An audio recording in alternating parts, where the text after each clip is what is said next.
Here you're about to see a great back and forth between Pastor Cliffe and this atheist student, and they unpack a lot about morality and whether it's objective or relative, and there's a lot of interesting insights that come from it, so we're going to just dive right into it right now. Do you think that it's possible to both think that the best answer is atheism, that I can logically disprove the existence of the all-knowing, all-powerful, all-good, yet, through knowing my own limitation, through knowing that logic itself can be flawed, that our brains cannot understand everything, is that enough of a doubt to admit the kind of faith that's required to believe in God?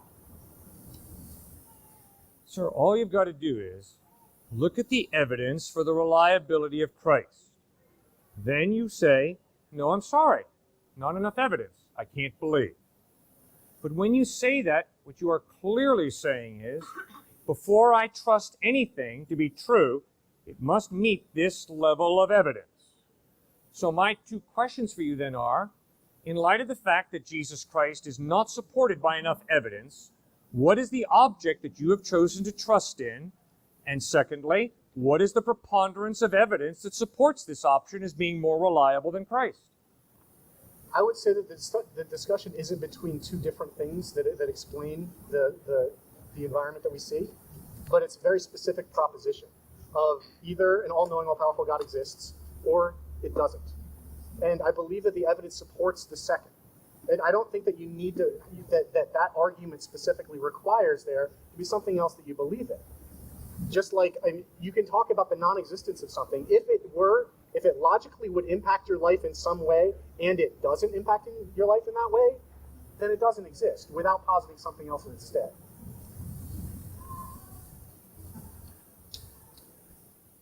Tonight, when you put your head on your pillow, tonight when I put my head on my pillow, like it or not, you are living for something or someone. Like it or not, I'm living for someone or something. You have said the reason that you cannot believe in Christ is because of a lack of evidence. No, I said evidence against. That's a very important difference. All right, fine. Evidence against. Okay. So what I need to challenge you to do is explain to me what or who you are living for and why. What's all the evidence that points to whatever the option is you've chosen other than Christ? What's this overwhelming evidence that has convinced you that this option is more trustworthy than Christ? I believe in flourishing, in human flourishing, in eudaimonia. I believe that we have goodness in our lives, that there are good things to experience, good things to learn and be. I mean, there is an inherent goodness to human life that has no relationship with anything higher than humanity. And once you acknowledge that there's something higher than humanity, it belittles us. I specifically, just so I don't get off topic, that what I live for is flourishing. Who defines flourishing? I do, for myself. Fine. And the KKK defines flourishing for themselves. That's fine. It's that doesn't fine? mean they're right. And the terrorists who bombed and shot people in Paris define flourishing for themselves. Yeah, but now you're making, so you asked what I live for. You did not say, do I believe in some sort of absolute good? I did not. I asked you, how do you define flourishing? Who defines flourishing? We each define flourishing. Okay. Now, if you think about it, you're going to realize you've thought it one way, defined flourishing one way. The terrorists have obviously defined it another way. Nobody's right, nobody's wrong, it's all relative. I'm not talking. Cliffe's making a good point here. When it comes to flourishing or whatever sort of morality and defining it ourselves, like, we're all going to have different interpretations of morality, making it relative. And something to be said is there are certain things where it's hard to call it relative. Like, for example, I think most of us, hopefully all of us could agree that, for example, it's kind of cruel, but like raping an innocent woman, I think we can all agree that that's just straight up wrong. That should never happen. And yet it does. And if morality is all just relative, it's more of a matter of taste. It's not so much that it's good or bad, it's just that we personally don't like it, but ultimately it's okay. And I'm not convinced of that. I think that relativism, it's very tolerable of morality in different people's cultures and stuff. I don't think that we should ever tolerate evil. Evil's just wrong. I think that we all have a really innate sense of justice in our soul, in our conscience. We have this intuition. We know when somebody's wronged us, and we know when we've wronged others. Even when we were a kid, I think that we all had a sense of fairness in our lives. We saw when something was fair versus unfair. If we're in kindergarten and the kid next to us gets 2 candy snacks and we only get 1, we're upset. Why? Because we recognize the unfairness. And, maybe we get jealous or something. But the point is that we all universally recognize these things. And for us to say that it's relative, or maybe it's determined by our culture, there's some flaws in it. Like, if culture determines the morality in the area or situation, then we'd have to concede that what the Nazis were doing with all of the genocide and murdering of the Jews, we'd have to call it acceptable. But we know that that's not right. Deep in our hearts, we know that what the Nazis did is a terrible atrocity. And I think that we all could see that. And now I'm not saying that if you believe in moral relativism, that you're a bad person. Not by any means. Almost all of my atheist friends are kind, loving people. But there's just some flaws in this exact line of thinking that can be hard to address.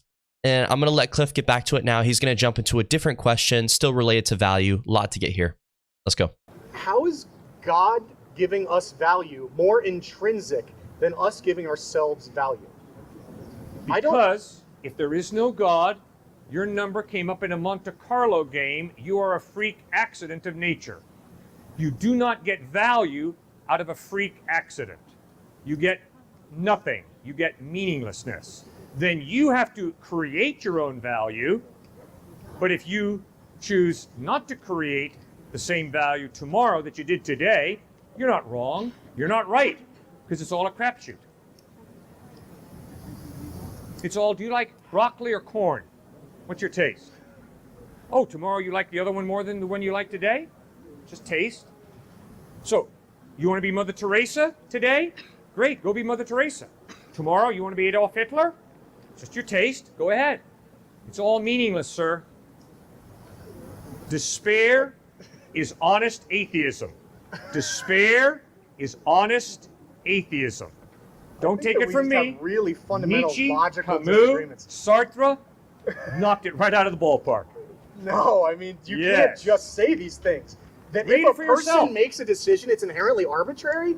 That any person can't make the. You're even bringing up Camus. You're even bringing up the people who specifically said that people are the ones who make decisions about meaning. And it's all relative. No, it has It's nothing all to do with meaningless.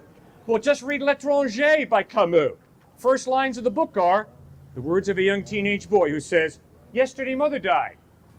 Or was it today? Who gives a rip? Life is meaningless. It doesn't matter whether mother died last week or yesterday. Life is absurd. And that's what Camus struggled with. And that's why Camus said the only question modern man must answer is, why not commit suicide? Why go on sucking wind and living? If it's all meaningless, if it doesn't matter whether you're Adolf Hitler II or Mother Teresa II, realize life is a meaningless trip. For somebody who hasn't really, well, first of all, well said, Cliff. Really respect it.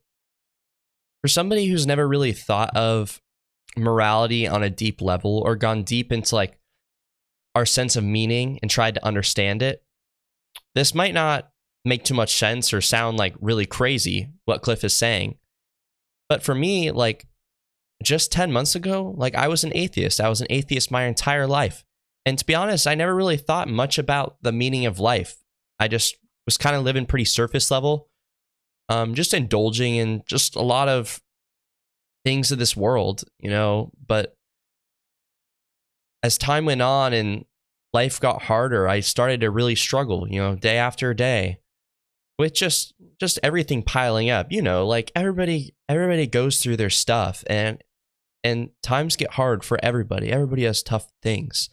And I tried to understand why I was going through these hard times and suffering so hard. And I couldn't find a great answer. There was this book I read called Man's Search for Meaning by Viktor E. Frankl. And he was this Jewish doctor who was in a concentration camp. And he just saw people dying left and right. But the people who believed in God, they were the ones that had the will to survive, to push on. And it was so interesting to him that people believing in this God could give them so much hope and desire and sense of purpose in their life, even when they have no clothes on their back, even when they have no foods in their stomach. Everything was ripped away from these people, and yet they were still strong, so strong. It was just such an anomaly to him. And that really got me thinking about how I don't really have a meaning in my life at this point. You know, I was looking around, let's see, what was my meaning? And I guess my meaning, I thought, was to just have fun and to pleasure myself. You know, I'd suffer, but in any times that I could relax, I'd just smoke marijuana, do other drugs, smoke nicotine, have a lot of casual sex, and just drown myself in video games. And I thought that was all there was to life. I mean, of course, I saw, you know, maybe I could have some business ventures and whatnot, or this and that in the future, but I realized that all ultimately is kind of meaningless. Like, okay, yeah, I can create my own meaning, and let's say I want to become a famous doctor or a writer or an author or something. But at the end of the day, like, I'm going to die and leave it behind, and, you know, maybe I leave a legacy, but then those people die too. And then one day our world might end in a heat death, or however it happens. And I mean, that's the end of it. It's all kind of meaningless in the end if you look at it like that. And man, I think that's where I could really identify where my depression came from. Because I was depressed. I was struggling. I was having a really tough time in my life. And I was desperate. And that's right around the time that Christ freed me from all that. He helped me understand that I'm a human created in the image of God, and that I'm really valuable, and that He gives me a purpose. That purpose being to glorify Him and worship Him and to love Him with everything I have, and to love you with that same love. And Christ has done so much for me. Yeah, like when I say He gave me a new heart, I was able to walk away from my addictions, to break away from the casual sex, and to embrace real, meaningful, loving relationships with people, and to wake up and just look at the world and look at the trees and the birds and the grass and just appreciate everything and be so much more grateful for all that God has given me. And He's given me such a great peace that I've never had in my entire life. Like, I'm telling you, I just want you to have this immense peace in your heart that He has given me. But I know that can sound like so hard to believe. It's like there's this spirit in the sky and in the whole universe and all around us, even right now. And it can be hard to understand, or even hard to believe. You know, you hear these stories in the Bible about 700, 900-year-old men, people living in whales, the sea being split, and you can just immediately get turned off by it. But please, I urge you, if this is true, it's the greatest news that you could ever hear. Well, I encourage you, just please relax, just relax your mind. Be more open to the possibility of there being an all-powerful God who loves you, who gives you value, who wants you to know Him. And so I encourage you to approach that by reading the Gospels in the Bible, not as the Word of God, not as some fairy tale, but as a historical text, because the evidence shows that the Bible is a historical text. And examine Jesus, how He lived, died, rose again, His ethical teachings, and all there is to Him. And decide for yourself whether Jesus is a liar, whether He's mentally insane, or that He's actually the Lord of your life. If you're already a Christian, it's good having you here. And if you're not, I'll be praying for everybody who watched this video that God will come to you and help give you an open mind to hear and see what He's